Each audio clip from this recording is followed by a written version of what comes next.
რო ესე დავაკავშირებდი, რომ როგორც ჩანს ეს არის რამოდენიმე თემა, რომელიც მიაჩნია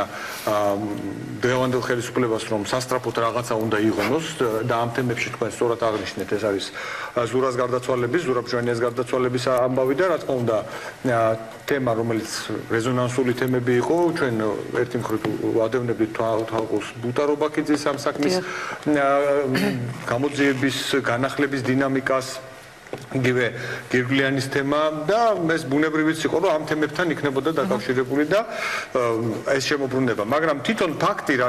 რაზეც არის საუბარი ახლა, რაც განაცხადა მერაბიშვილმა და მე მგონი, რაც უფრო მეტი დრო გადის ამ ფაქტთან დაკავშირებით და არ იწყება გამოძიება, მით მეტი ერთი მხრივ სინათლე შემოდის, რომ როგორც ჩანს რაღაცა იყო, იმიტომ რომ ჩვენ ერთი მხრივ გვაქვს განცხადება, რომ კი ბატონო, თუ დაწყება გამოძიება, ჩვენ პირებს მივაწოდებთ, მეორე მხრივ ხო უმარტივესია, თუ მაგალითად იგივე ვანო მერაბიშვილი იტყუება, ამოიღეს მონაცემები მისი პირადი კამერიდან და მისი ფაქტი